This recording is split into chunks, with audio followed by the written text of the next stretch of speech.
नमस्कार, आप देख रहे हैं आपका अपना चैनल आई बीन भारत और मैं हूं आपके साथ योगेश पांडे। मुख्यमंत्री योगी आदित्यनाथ ने आज प्रवासी राहत मित्र ऐप का लोकार्पण किया। आपको बता दें कि इसे राजस्व विभाग राहत आयुक्त कार्यालय द्वारा तैयार कराया गया है। इस ऐप का मकसद अन्य प्रदेशों से उत्तर प्रदेश में आने वाले प्रवासी नागरिकों को सरकारी योजना का लाभ, उनके स्वास्थ्य की निगरानी एवं विशेषकर उनके कौशल के लायक भविष्य में नौकरी एवं आजीविका प्रदान करने में मदद करना है। राजस्व विभाग ने यूनाइटेड नेशन डेवलपमेंट प्रोग्राम के सहयोग से ये ऐप तैयार किया है, जिससे सरकार के विभिन्न विभागों द्वारा आपस में सूचना का आदान प्रदान कर इन प्रवासी नागरिकों के रोजगार एवं आजीविका के लिए नियोजन एवं कार्यक्रम बनाने में मदद मिलेगी।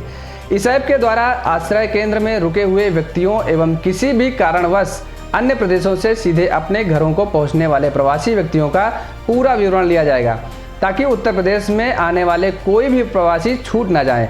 ऐप में व्यक्ति की मूलभूत जानकारी जैसे कि नाम, शैक्षिक योग्यता, अस्थायी और स्थायी पता, बैंक अकाउंट विवरण, कोविड-19 संबंधी स्क्रीनिंग की स्थिति, शैक्षिक योग्यता और अनुभव भी लिया जाएगा। उत्तर प्रदेश में गैर राज्यों से श्रमिकों के आने का सिलसिला लगातार जारी है और इस बीच मुख्यमंत्री योगी आदित्यनाथ ने कहा है कि सरकार उत्तर प्रदेश के हर श्रमिक एवं कामगार को सुरक्षित उनके घर तक लाएगी। यह प्रक्रिया मार्च के अंतिम सप्ताह से ही जारी है। जरूरत के अनुसार सरकार इसके लिए ट्रेन और बसों की मदद ले रहे हैं। मुख्यमंत्री योगी आदित्यनाथ ने अपने सरकारी आवास पर टीम 11 के अधिकारियों के साथ बैठक की। आपको बता दें कि देश के अलग अलग प्रदेशों महाराष्ट्र, गुजरात, पंजाब, कर्नाटक, केरल और तेलंगाना आदि प्रदेशों के श्रमिकों को लेकर चली 79 ट्रेनें रास्ते में हैं, जो कि शनिवार तक ये अपने अपने गंतव्य तक पहुंच जाएंगी। सरकार की तरफ से जानकारी देते हुए बताया गया कि 56 ट्रेनों से अब तक गुजरात, महाराष्ट्र, कर्नाटक, पंजाब, आंध्र प्रदेश और केरल आदि राज्यों से करीब 70,000 श्रमिकों की वापसी हो चुकी है। वहीं ट्रेनों के अलावा उत्तर प्रदेश परिवहन निगम की करीब 10,000 बसें भी आने वालों को सुरक्षित उनके घरों तक पहुंचा रही हैं। आज भी हरियाणा से 30,000 श्रमिक अपने प्रदेश में पहुंचेंगे। मुख्यमंत्री ने अपील की है कि खुद के स्वास्थ्य और सुरक्षा के नाते कोई भी श्रमिक पैदल, साइकिल या दोपहिया से अपने घर के लिए ना निकले। ये सारी व्यवस्था उसके लिए की गई हैं। धैर्य रखें, सरकार उन तक जल्द ही पहुंचेगी। माननीय मुख्यमंत्री जी ने यह कहा है कि जो भी श्रमिक और कामगार हैं, उनकी सकुशल प्रदेश में वापसी के लिए उनको व्यवस्थित रूप से मेडिकल स्क्रीन करके फिर उनको अपने घर तक होम क्वारंटाइन में भेजने की व्यवस्था बहुत ही मजबूती से की जा रही है। और ऐसे में कहीं भी व्यक्ति यदि कहीं भी हमारे श्रमिक या कामगार साथी हैं तो पैदल ना चलें, और पैदल चलने से एक और बीमारी का खतरा भी है, सुरक्षा का भी खतरा है। और उन्होंने बार बार इस बात पर बल दिया है कि कोई भी श्रमिक पैदल न चले, कतई न चलें।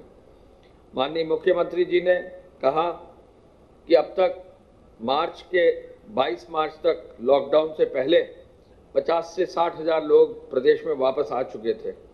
25 मार्च के बाद दिल्ली से, हरियाणा से, राजस्थान से 6 लाख जो है हमारे श्रमिक घर भेजे गए और बसों को लगाकर जो है 4,000 से अधिक बसों को लगाकर, यूपी रोडवेज की बसों को लगाकर घर भेजा गया। आज की तारीख में जो भी श्रमिक आ रहा है उसको जनपद स्तर पर रिसीव करके वहाँ पर जो है उनकी मेडिकल स्क्रीनिंग करा के, मेडिकल स्क्रीनिंग के बाद उनको प्रॉपर व्यवस्था के अनुरूप सरकारी खर्च पर जो है मैं खाद्यान्न के पैकेट के होम क्वारंटाइन में भेजा जा रहा है। और होम क्वारंटाइन में भेजने के साथ ही वहाँ के ग्राम प्रधान और वहाँ की वॉलंटियर्स को ये अनुरोध किया जा रहा है कि उनका होम क्वारंटाइन के समय सहयोग दें। तो मुख्यमंत्री जी का ये कहना है कि जब 11,500 हरियाणा से भी लाए गए हैं श्रमिक भाई, कोटा से सभी छात्र 12,000 से अधिक आ चुके हैं, प्रयागराज से जो है 15,000 से अधिक छात्र अपने घर जा चुके हैं, मध्य प्रदेश और राजस्थान से अलग से फिर 15,000 लोगों को लाया गया है, गुजरात से, महाराष्ट्र से और भी जगहों से जो है लोग कुछ वाहन से भी आ चुके हैं।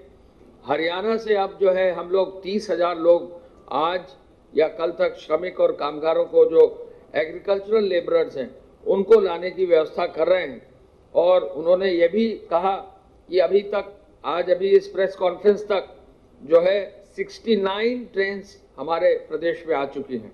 मुख्यमंत्री जी ने कहा जब इतनी बड़ी मात्रा में ट्रेन हमारी आ रही हैं प्रदेश में तो कोई कारण नहीं है कि किसी को पैदल चलने की आवश्यकता है। भारत में कोरोना वायरस की वजह से लॉकडाउन जारी है, सड़कें सूनी पड़ी हैं, कामकाज ठप पड़ा है और लोग घरों में हैं। लॉकडाउन खुलने का इंतजार कर रहे हैं, लेकिन इन सब के बीच एक अच्छी खबर यह भी है कि लॉकडाउन की वजह से भारत की राजधानी दिल्ली समेत तमाम दूसरे शहरों में वायु, जल और ध्वनि प्रदूषण में भारी कमी आई है। सोशल मीडिया पर जालंधर से बर्फीली चोटियां और कांगड़ा से हिमालय दिखाने वाले का दावा भी करने वाली तस्वीरें सामने आ रही हैं।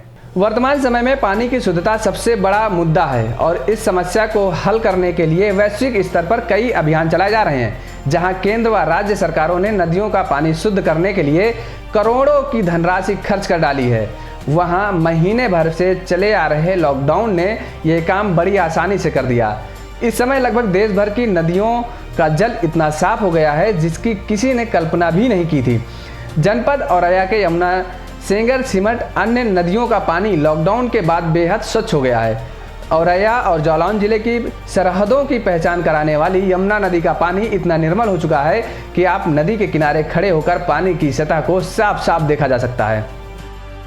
लॉकडाउन से पहले का जो पानी है, मतलब उसमें जो डिजॉल्व ऑक्सीजन होती है वो पहले कम थी, जैसे 6 के आसपास रही होगी, और अभी जो है अब 7.5-8 तक जा रही है।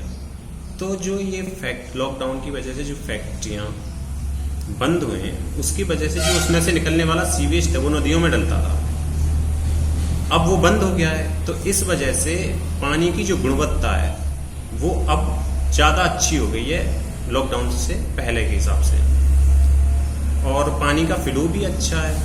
अब यमुना का पानी मतलब बहुत ज़्यादा अच्छा है और उसका कलर भी अच्छा है, उसमें से अब कोई स्मेल भी नहीं आ रही है। और उसका सिर्फ यही कारण है कि जो लॉकडाउन की वजह से हमारी फैक्ट्रियां बंद हुई हैं सिर्फ, तो उस वजह से अब ज़्यादा अच्छा है हमारा पानी।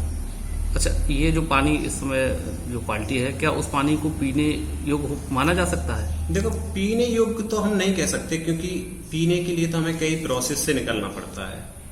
पर हाँ, मतलब ये है कि कुछ इसमें सुधार करने के बाद, जैसे कि क्लोरीनेशन करने के बाद और इसके छानने और सेडिमेंटेशन के बाद इसे पिया जा सकता है।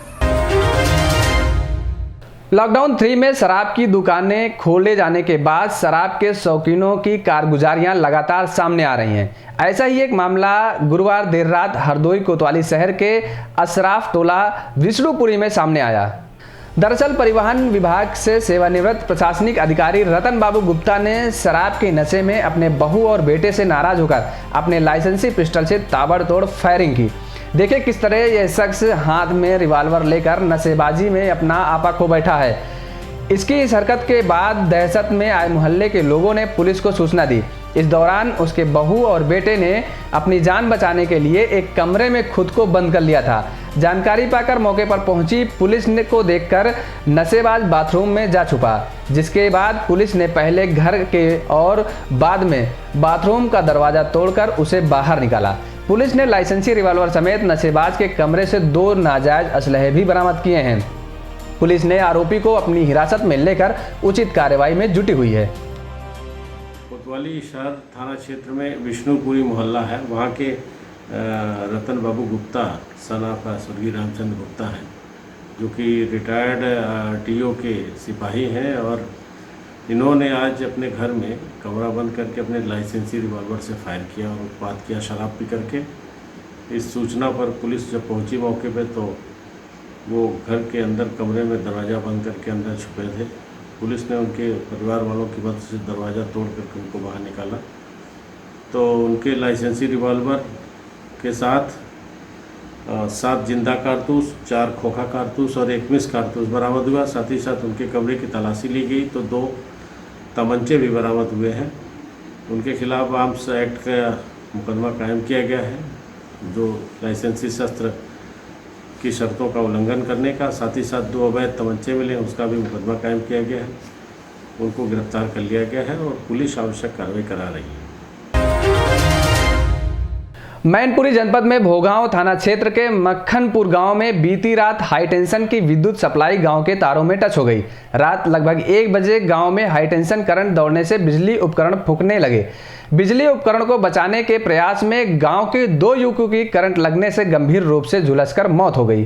पूरा मामला भोगांव थाना क्षेत्र के मक्खनपुर गांव का है, जहां बीती रात high tension line LT line में टच हो गई, जिसके बाद गांव के बिजली उपकरणों में जानलेवा 11,000 बिजली का करंट आ जाने से उपकरण जलने लगे, जिन्हें बचाने के प्रयास में 42 वर्षीय जगजीवन राम लोधी पुत्र भारत सिंह व 26 वर्ष विनेश पुत्र श्रीकृष्ण नामक युवक की बिजली के करंट से झुलसकर दर्दनाक मौत हो गई। दोनों गरीब परिवार से थे। दोनों को लोहिया आवास मिला हुआ था। आपको बता दें कि 1.5 वर्ष पूर्व ही विनेश की शादी हुई थी। विनेश के एक पुत्री भी है, जबकि जगजीवन राम के 2 पुत्र हैं। घटना के बाद मृतकों के परिवार वालों में कोहराम मचा हुआ है। उनका रो रो कर बुरा हाल है। गाँव वालों ने बताया कि लगभग 1.5 वर्ष पूर्व भी ऐसी ही एक घटना हुई थी, जिसमें रामचंद्र पुत्र ठकुरीलाल की 11,000 बिजली करंट की चपेट में आने से मौत हो गई थी। घटना की सूचना पाकर थाना पुलिस मौके पर पहुंची। वहीं बार बार सूचना दिए जाने के बाद भी बिजली विभाग का कोई अधिकारी या कर्मचारी मौके पर नहीं पहुंचा। ग्रामीणों में रोष व्यक्त है। अच्छा, पोस्टमार्टम हाउस पर आई हुई किसकी मौत हो गई है? हमारे चाचा जगजीवन राम की और हमारे चाचा एक विनेश कुमार। अच्छा, कैसे मृत्यु हुई है? बस सर, बिजली ज़्यादा तेज़ आ गई थी, मतलब डीपी से उतर आई। हाँ बोर्ड से पंखा निकाल रही थी। हाँ, उसी समय मतलब आज रात में। हाँ, रात में। अच्छा, कहाँ के रहने वाले हो? मेरा मक्खनपुर। मक्खनपुर होगा। अच्छा अच्छा अच्छा, तो ये क्या करते थे दोनों लोग? खेती करते थे। अच्छा, पुलिस पहुंची होगी वहाँ? हाँ जी सर। पोस्टमार्टम के लिए आए होगी।